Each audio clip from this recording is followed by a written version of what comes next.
Howdy, howdy, it's Rodfather 916. Enjoying the January 6th committee hearings. I wonder how many of you are watching it. If you are watching it, we are all seeing history unfold. We are seeing a commander-in-chief who wants power no matter who it hurts, no matter who suffers from it.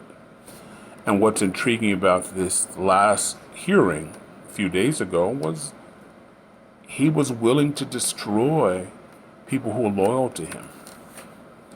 And I realize that a lot of people go, well, he's not loyal to anyone. He's loyal to himself. But it's one of those areas I struggle with because, at the end of the day, there are very few people who will be standing by our side. We'll find ourselves standing alone or only standing with one person because at the end of the day, a lot of people just won't be there.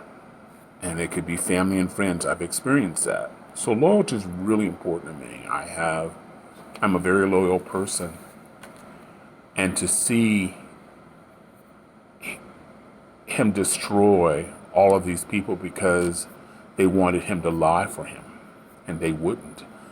So he shared their personal information, often online, to his followers, which later led to death threats. People had to be relocated, turn off their phones, change their numbers at all costs. Yes, power corrupts. I was lucky enough to see the Watergate hearings. I was in high school. The difference between the Watergate hearings and today is, one, it was on every morning on the three major networks. Two, the Republicans by this time had it with Richard Nixon. So they really didn't need the Democrats to say, we need you out of here. You have humiliated us. For whatever reason, a lot of Republicans haven't hit that threshold. They've hit the basement, but they're about a dozen sub-basements. They're a footprint from China because he's done these horrific things to people. He's taken money under the guise of I'm being persecuted when he knew that it was lying, and that money that he used, the money that he took, a lot of that went for his personal use.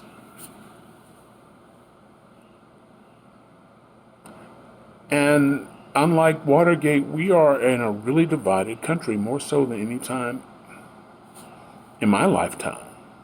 In my 66 years, I've never seen this. I've been in politics for many, many years, from the time I was 15 on. And I never, up until I think I was up in my middle 20s, I was a Democrat then, but I started to meet different people from different backgrounds. Some were Republicans, some were Democrats, some were middle of other parties, third parties like the Peace and Freedom Party. And what have I learned as I've learned with different people from different walks of life? We have more in common than we don't. But we're at a point in America where I'm not talking to you. You're a Republican, I already know what you're about.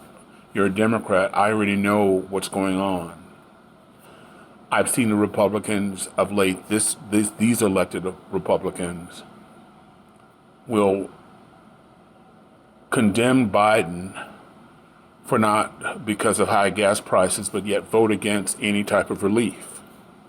Condemn Biden, which he did make a mistake on the formula, and I've said this in other videos, where when he wanted to give them relief, they voted against it. Help me. These are Republicans' mothers who need they have infants who need this formula. It's not a Republican or a Democrat thing. There are mothers with children, and you condemn him, and yet you won't vote. You won't vote to let them bring more formula in. And I see that now in just regular conversations. People will define you based on your party, your affiliation. And if we're not talking, how do we expect the government just not to speak? There are people who are going to watch this video and go, well, you're probably one of those, you say you're not a Democrat, but you're probably one of those liberals from California, like Nancy Pelosi. Or some Democrats may say, you know, you're an undercover Republican. And because I can't have a viewpoint that sees both sides, I have to choose. And no one will make me choose. And it's a sad state that we're in. I know some of it's COVID-based, but there was a time in my lifetime that despite our differences, we spoke. And this started before Trump took office. You're never to talk to those people, ever. You're never to agree with those people, ever. And that division has leaked over to the rest of the country, but it's also leaked into our personal lives. And it's sad. We can do better if we want to. I'm not sure this animosity between both parties and the rigids, well, I'm not going to talk to them, I'm not going to work with them. I'm not sure how that's benefiting a party. For someone who's been married and divorced, the worst thing can happen is when both parties stop talking. It's one thing when you're arguing, but you're communicating. But when you walk into a room and you're not talking to your significant other, the marriage is doomed. And I wonder where we are today. The Rodfather, let me hear what you think. If you haven't hit that subscription, do it. Hit the bell. We're growing slowly. But I appreciate those who watch the videos.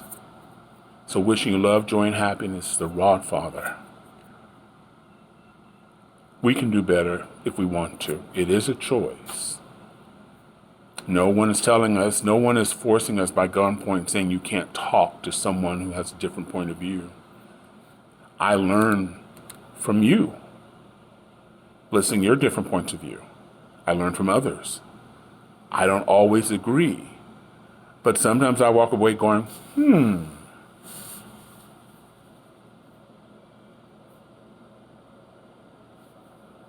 Speak to you later. Thank you for watching. Please be well. Love, joy, and happiness. I'm out.